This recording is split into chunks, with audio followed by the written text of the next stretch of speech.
Professor Henri Barkey, thank you very much for joining our interview series. Thank you. Let me start right away with the first question. Turkish President Erdogan has long relied on a blend of populist narratives and authoritarian tactics to consolidate power. Given the backlash over Istanbul Mayor Ekrem Imamoglu's imprisonment, the use of lawfare through corruption investigations, the appointment of trustees to CHP-led administrations, and the wave of nationwide anti-government protests, do you believe this strategy is now undermining rather than sustaining his authority? Could this moment mark a potential inflection point for his populist authoritarian model? Well, it's interesting you say that because I actually wrote a piece that was published in Foreign Affairs Online where I basically took a very strong stand saying that Erdogan had made a terrible mistake by imprisoning the mayor of Istanbul, Ekrem Imamoglu, and I said that I thought this was the end of Erdogan.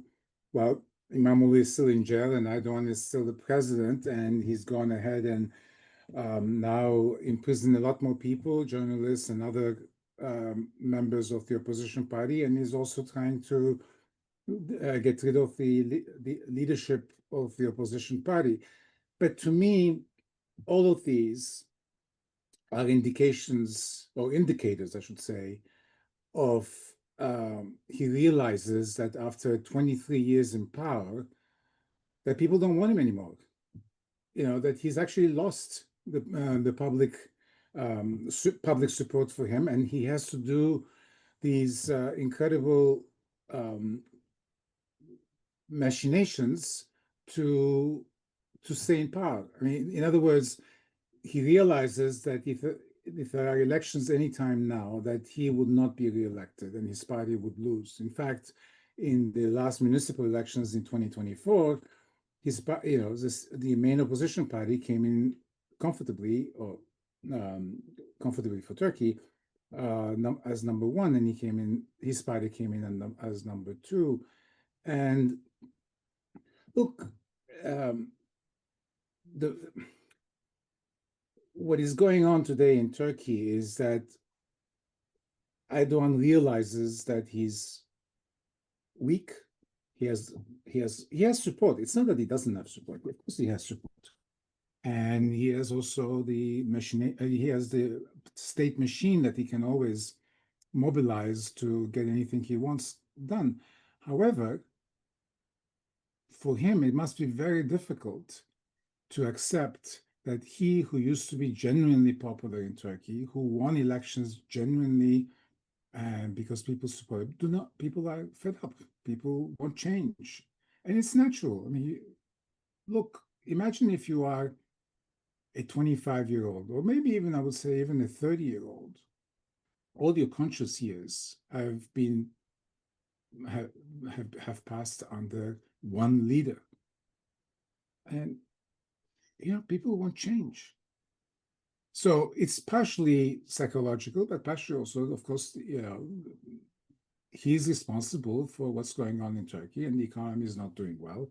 Inflation is high. He made terrible mistakes, and naturally, people want change. Right. In your writings, you describe Erdogan's evolution from a reformist leader promising EU-style democratization to a populist authoritarian consolidating near total power. How has this transformation shaped Turkey's political trajectory and institutional resilience over the past 2 decades?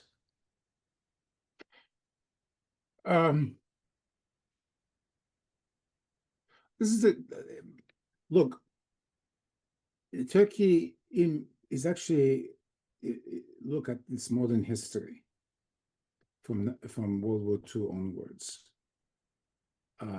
The 80 years that have passed. It has had many different variations. You had democratic government, you had military coups, you had governments coups. I mean, Turkey has had a large number of interruptions in its political system. But what strikes me is that the Turkish public, by and large, has adapted and adopted a sense of a democratic culture. Not perfect. I mean, I'm not by any stretch of imagination, but they do have, the Turkish public has a stake in elections, in the freedom to be able to say what they want, freedom to be able to do what they want. Sure, I mean, we've had authoritarian periods. Turkey is going through one now, but you see a certain resilience. The fact that 15 million people, after Imamoglu was arrested, the mayor was arrested, signed a petition to have him declared the candidate of the main opposition party. It's an incredible demonstration of people's stake in the democratic system. So what's happening is very interesting. On the one hand, underneath you have this democratic culture. Again, I don't want to exaggerate it. I mean, it's not perfect, but whose democratic system is perfect these days? I mean, everything is on a certain scale. But what is happening to Turkey is Erdogan had essentially transformed Turkey into a quote-unquote competitive authoritarian system, right? Where you would have elections now and the outcome would be determined, but there would be some element of competition, you know, so certain offices will be won by the opposition, etc. The opposition would win seats in parliament, etc., etc. But now he's actually taking the competitive part of competitive authoritarianism and eliminating it. It's just he's now turning it into a complete authoritarian system where because he controls the judicial system, and judges and prosecutors essentially do what he wants them to do. You've seen, I mean, they have sent people to jail for no reason whatsoever, people he doesn't like. They've claimed that the main opposition party had funny machinations in its primary system or its conventions, and the justice system suddenly decides that the leaders who were elected a few years ago should no longer be leaders and somebody else should. I mean, so now you have Erdogan deciding who's going to run the main opposition party, in part because he obviously is afraid of the current leadership and especially of the mayor of Istanbul who's in jail. But now Turkey has become a full-blown authoritarian system. And so I don't think this is going to end well. When by that I mean, you know, authoritarian leaders always make mistakes because there's never anybody around them to say, Mr. President, Mr. Prime Minister, look, you shouldn't do this. There may be some people always say, of course you're right. And he's gonna make a mistake. And I think he is making mistakes. I think he has galvanized the opposition in a way in which today, if there were really free elections, he would be really routed, right? He would not. So, because I think people see that what he's doing is very unjust, and so you have there's a dialectic here. I mean, the system is becoming more authoritarian, but society may be resisting much more than we expect, and it's hard to obviously see it all the time because of restrictions, even on reporting. I mean, people are afraid to report things. So, but this is going to break at some point. Right. The mass protests following Imamoglu's arrest have been driven largely by younger generations who have never known a Turkey without Erdogan. How significant is this demographic factor in shaping the country's political future? And do you see parallels with youth-led anti-authoritarian movements elsewhere? Like as I alluded earlier, I mean, because if you are 30 years old, Erdogan became your prime minister when you were 7 years old, right? 7 or 8 years old. I'm picking age 30 as an example, but imagine, I mean, all your conscious years, you've seen one leader. And the other thing, of course, is when, at least in terms of the communication systems, the television, radio, newspapers, it is completely dominated by Erdogan in Turkey. So you wake up to Erdogan, you go to bed to Erdogan. And so the youth, and I'm not saying there's not a youth that's actually supportive of Erdogan. There is, of course. I mean, but there is certainly a youth that says, look, we would like to see somebody else. And in 2023, when there were national elections, the main opposition party presented as a presidential candidate somebody, Mr. Kılıçdaroğlu, who was totally, I mean, was unimaginative, did not appeal to the youth, so there was no reason for them to galvanize. Now, for the first time in a long, long time, you have a leader on the opposition side who people criticize him. That's fine. Of course, he's not perfect, but he has managed to capture the youth's imagination. And you see a great deal of mobilization, and that's why Erdogan put him in jail. I mean, Erdogan has many different court cases against him to keep him in jail. And listen, in which country do you have a political leader, especially, arrested? He didn't commit murder. He didn't do, he hasn't done anything that is dangerous, but he's been in jail since March 19th. Right? It's been almost 6 months now. And he will be in jail for a very long time because they don't let you out. As if you are, axe murderer and you're going to kill people. But everybody, joins. I mean, you stay in jail for 2 years, and then suddenly maybe they decide to let you go because, and find you innocent, but you've spent 2 years in jail. Right. And we've seen, of course, in the cases of the Kurdish political leader, Selahattin Demirtas, or the civil society leader, Osman Kavala. I mean, they've been in jail for no reason whatsoever. And in the case of the mayor of Istanbul, they even came up with they annulled his university degree some 25 years after he got it, or 30 years after he got it, retroactively. Imagine if somebody decided to do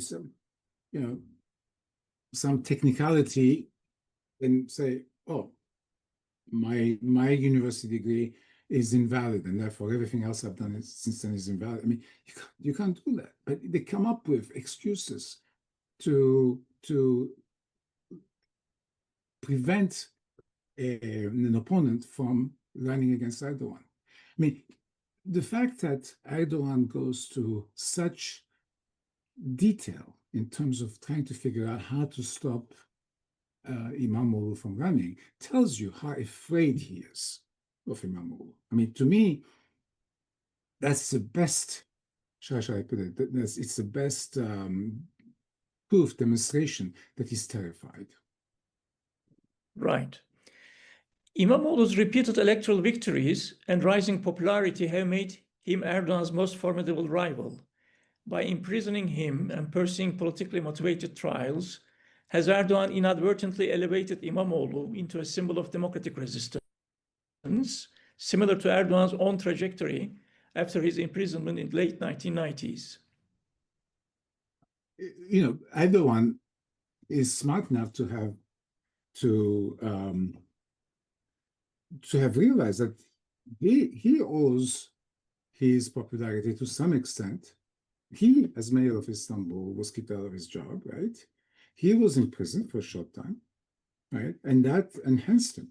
Moreover, if you remember, not in 2024, but in the previous municipal elections, Imamoglu won with a small majority. Margin, yes.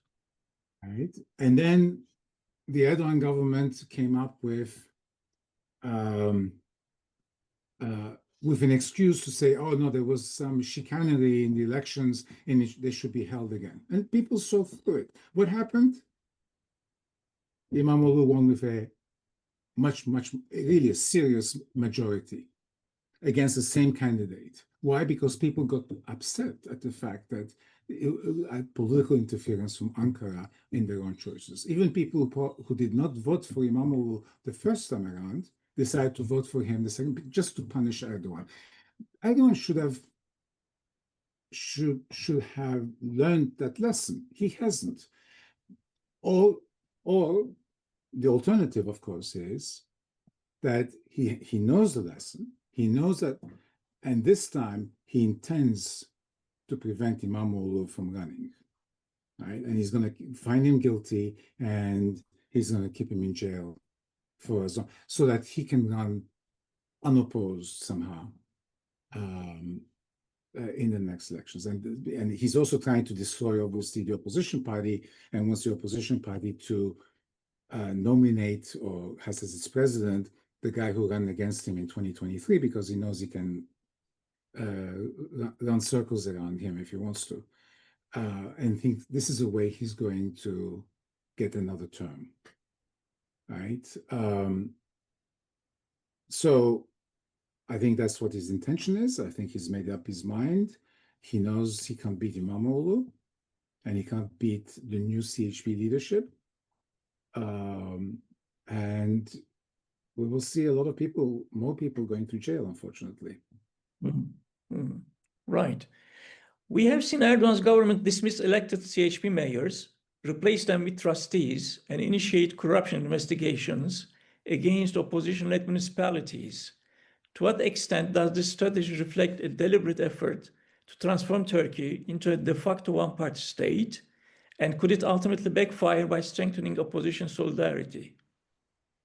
Well, I mean, I think the previous answers I gave you essentially say yes, of course. But so you've noticed he's been doing now something else. He's putting pressure on individual mayors of localities and forcing them to change parties and join his party. I mean, I saw today, I forget where, somewhere, the deputy mayor was now resigning from the main opposition party and joining Erdogan's party. You can imagine what kind of pressure they must be exerting on her.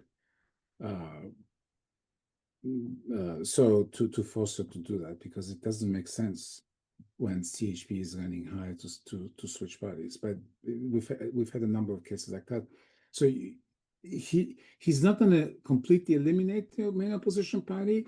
He's going to completely defang it. It will make it what it was, let's say, 5 years ago, before the opposition had this rejuvenation, right, where it wins a few municipalities, it gets a number of seats in parliament, but it has no influence and and can't do anything. But yeah, it was very interesting is that all these corruption investigations have been initiated against opposition parties, opposition mayors and sub-mayors, etc. Not a single AKP mayor has been essentially, or municipality has been similarly treated. You can tell me that there's no corruption on the AKP side? No, but they're all part of the system. I mean, it's just, so that's what I'm saying. Turkey, I mean, what he wants to render Turkey is take the competitive part out, because it's not in his mind, it should not be competitive. But so it's going to be only authoritarian. He's turning Turkey into an authoritarian state. Right. With the judiciary, media, and much of the bureaucracy subordinated to the presidency, are there any institutional safeguards left to counterbalance Erdogan's authority? To what extent has the post-2016 purge of alleged Gülen-affiliated judges, prosecutors, academics, media, and civil servants accelerated Turkey's democratic backsliding and hollowed out state capacity? Well, look, today, the judiciary is completely under Erdogan's control. Right? If a judge rules in a way in which Erdogan does not appreciate, he gets kicked out. He gets sent somewhere else. Right? Same thing for prosecutors. And you must have an internal state security apparatus that also keeps tabs on all of these people, so that when you need to put pressure on them, you can put pressure on them. So what's left? I mean, what is the source today of the opposition? I think to a large extent, it's the online environment. I mean, whether it is internet newspapers and journalists and individuals who have blogs and podcasts, and you see that whenever he gets a little bit pressured, what he does is he tries to throttle the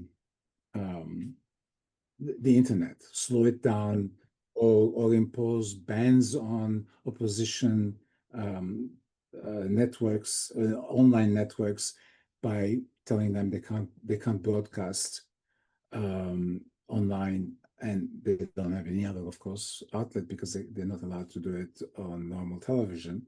So, but that's also very, very hard to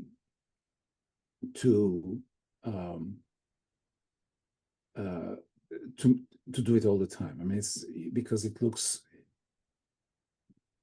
it's going to further increase the opposition if you continue to do it, because when you slow down the internet, you slow down the internet for everybody, including people who want to buy stuff, right? So,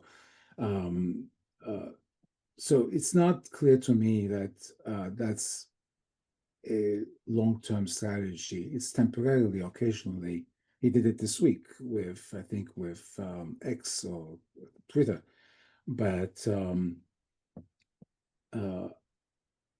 so that remains essentially the source of, and you also have in Turkey a great large number of journalists, academics, thought people who are actively opposing, and this is what I meant. I mean, there is an element of a democratic culture.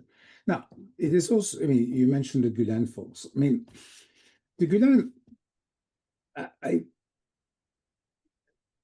look, I know people who were professors in universities, Gülen-owned universities. They were perfectly good academics who had international reputations, who published international. They were not Gülenists. I mean, if you get a job at the university, you get it, universities have a certain structure, so all these people lost their jobs and they became unemployable, right? So that was a major hit, I think, on Turkish civil society and Turkish intellectual world. But so, I mean, the Gülen movement, yes, got defeated, but there was parts of the Gülen movement that should not have been touched. For example, the universities, right? If you could, and also, by the way, I don't know exactly what happened during the coup. To me, the coup is an enigma, and maybe the Gülenists were probably involved, but I think there was other factors also. I think Erdogan knew ahead of time that there was a coup coming, and we saw what happened. He took measures, and lots of people got fired without due process, right? So, and this is something that one day will have to be, should I say, the Turkish society has to come to terms with it a little bit. I mean, Gülenists who were guilty, yes, but not everybody necessarily was a Gülenist, and they suffer a great deal. Right. So, by the way, Right. another source of opposition maybe is Turks who have immigrated to Europe. Yeah, there's a large pro-Erdogan, and Erdogan does try to organize Turks abroad, but there are also a lot of dissenters who now live in Europe, United States, and elsewhere around the world, and they are a major source of opposition, and he can't control them because he can't throw them into jail. Yeah. Yeah. The PKK's recent renunciation of armed struggle and ongoing talks involving Abdullah Öcalan and the DEM Party suggest potential openings for renewed negotiations. How do you interpret Erdogan's ambivalence toward these developments? Could a genuine Kurdish peace process pave the way for democratization, or is it more likely to be instrumentalized for political survival? Look, to me, again, this is a very interesting situation because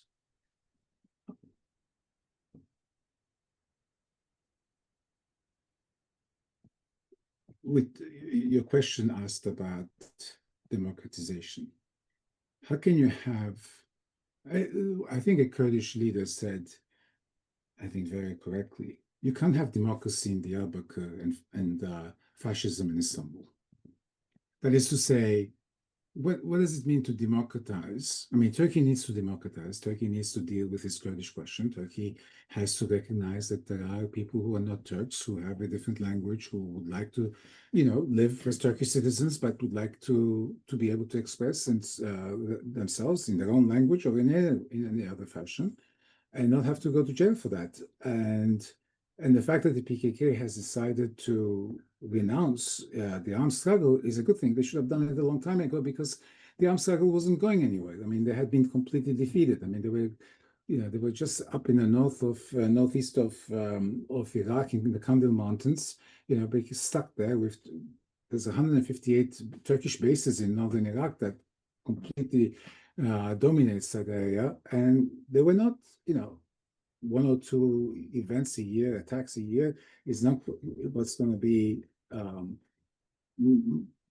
make the PKK the PKK. So the PKK was defeated. So I mean, they finally came to this realization.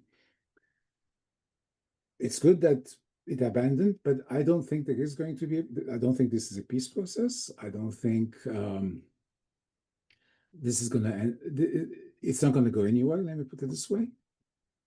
Because, first of all, Erdogan himself doesn't believe in democracy. I mean, what did the opposition, the DEM party, say they want? They didn't ask for anything specific. I mean, they would like, of course, prisoners to be released. They want to deal with what do you do with the fighters who are abroad in Iraq. They would like to be reintegrated into society. But basically, what the leadership has so far said, they want democracy, right? They want to be able to, but this is not something Erdogan wants. I mean, everything Erdogan is doing is as I said, taking the competitive out of competitive authoritarianism and establishing a completely authoritarian state. So this is not going to work, right? Now, it turns out, of course, that on the Kurdish side, the main leader who's in jail, Öcalan, doesn't happen to be a Democrat either. So it's a big question mark also. He's what, 80 years old now, Erdogan? Öcalan.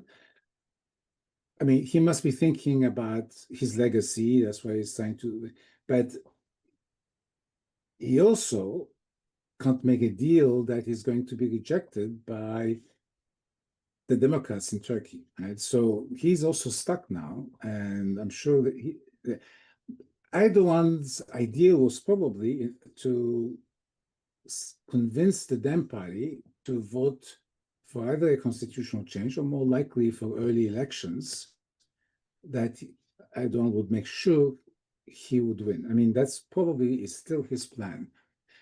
The one interesting question mark here is that to a large extent, this whole process started with an initiative from the main right-wing coalition partner of Erdogan, the National the MHP, led by Mr. Barkey, who used to be the most anti-Kurd person in Turkey, who said Öcalan should not be released, but should come to the Turkish parliament and address Turkish parliament. I mean, that was really an amazing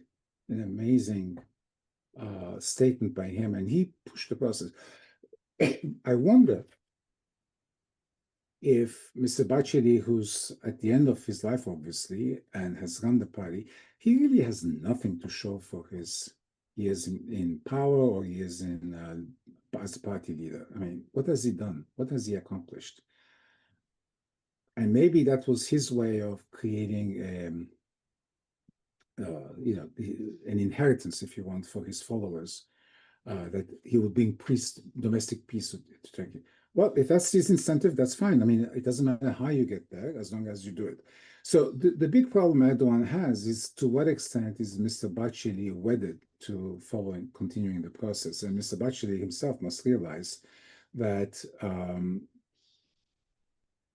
the way things are going now, the Dem Party is not going to be able to make a deal with Erdogan, and there'll be talks. I mean, we're going to see a commission has been created. Supposedly there'll be conversations, but this is not going anywhere. And in the meantime, Erdogan is destroying CHP, and this puts the Dem Party in a terrible situation, right? Right. And lastly, Professor Barkey, given Washington's strategic interests, from NATO cohesion to cooperation with Syrian Kurdish forces, how should the US and EU respond to Erdogan's escalating repression of the opposition? Would stronger political and economic pressure risk be reinforcing his anti-Western populist narrative, or is it greater confrontation inevitable? Well, look, let's be honest here. What Erdogan has done since March would not have happened if you had a different president of the United States. Here you have Trump, who is upset about Bolsonaro getting tried, and he imposes sanctions even on the judge who is judging him, right? And then has not said a word about what's going on in Turkey. Trump doesn't believe in democracy. Trump is only interested in himself and his own interests. So he's decided that he likes Erdogan and he can do business with Erdogan, and therefore Erdogan can do whatever he wants. And that's what Erdogan is doing. I mean, listen, let's say if Biden or Kamala Harris had been at the White House today, Erdogan would have done none of these things, because the US government would have really pushed very hard, and whether it's investments or any other type of help that the Turks would need, right? They would not get. And the Turkish economy is in terrible shape. I mean, the inflation is much higher than what the official figures say they are. And it's still, what, 40% inflation rate? Or 30% inflation rate for a modern economy. And the Turkish economy is actually, it may be in bad shape, but structurally, I think the Turkish economy is a fairly dynamic one. I mean, look, you go to Europe, you see Turkish exports everywhere, and I'm not just talking tomatoes and agricultural products. I'm talking about sophisticated products, industrial products, electronic products. I mean, the Turkish economy has a number of advantages that probably would do a lot better with better economic management from Ankara, but has still managed to do not poorly given the circumstances. But Biden or a Democratic president or even a Republican president who cares about this. I mean, George Bush would have been up in arms about this. And so Trump has given him essentially carte blanche. And this is why we have not seen any major Turkish incursions into northern Syria. Now, it's not that Trump is attached to the Syrian Kurds. We couldn't care less about them. But Trump would like to take the American troops out of Syria, but also realizes that ISIS is on the mend, ISIS is getting stronger, and he doesn't want a major ISIS insurrection again, like happened back in 2014. So he's still probably thinking about it and has decided to reduce the number of troops but not pull them out. So Erdogan hasn't gone into Syria as a result. But the truth is, the Syrian Kurds do not threaten Turkey. I mean, it's just something in some Turks' mind, and it's a way of galvanizing the population behind you, etc.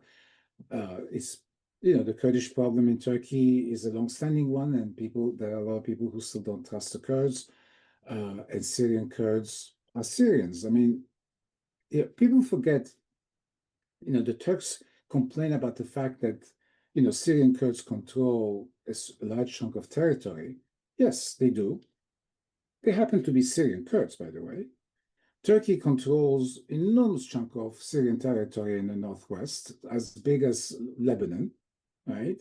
But that's okay. I mean, Turkey can do that. So you have these anomalies. And so there's a way in which Erdogan is careful, because with Trump, you don't know from one day to another how he can turn on you, right? So he's letting me do everything I want to do in Turkey, and doesn't want me to go into Syria and mess up stuff there. Fine, I can live with that, right? So Erdogan is quite happy. The Europeans, are very, very unhappy with what's happening in Turkey, because they realize what Erdogan's aims are, and they are thinking. And look, you've had a huge exodus of Turks who've gone to Europe escaping the Erdogan regime, and the immigration problem from the rest of the world through Turkey to Europe has always been Erdogan's carte majeure. But I think Europeans, whatever Europeans do or threaten, Erdogan is going to ignore, because he has essentially, I think, maybe 6 to 12 months that he has to focus on in terms of defanging or demolishing the opposition party. Once he is done with that, he won't do anything else. So the Europeans, he thinks that he can withstand European pressure for this long. The interesting thing about Trump is that there's a way in which people are also afraid of him because of his unpredictability and his very tough talk, which always doesn't. I mean, the Chinese have seen, and the Russians know exactly how to react, but they're big powers. Everybody else are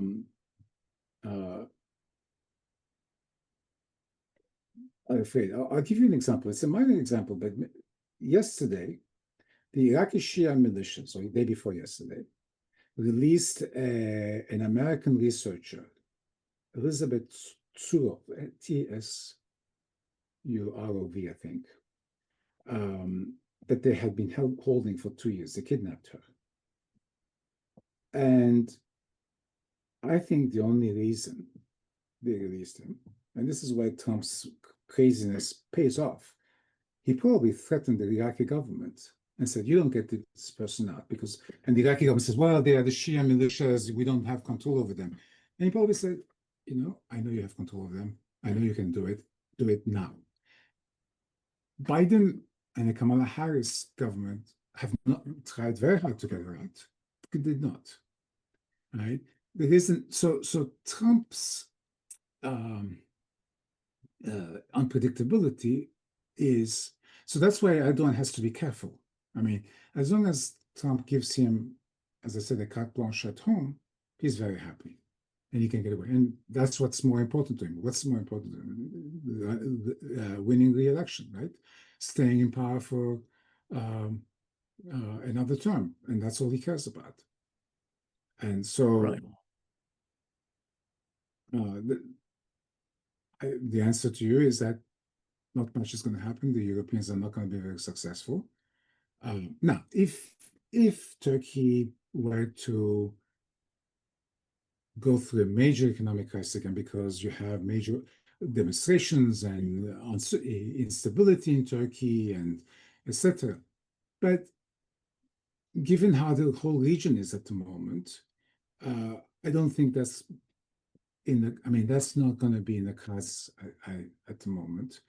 And the Europeans are going to continue doing some business. They're going to put some constraints on Turkish, probably economic exchanges, but there's so much they can do. I mean, they can also criticize the Turks, but the Turks don't give a damn.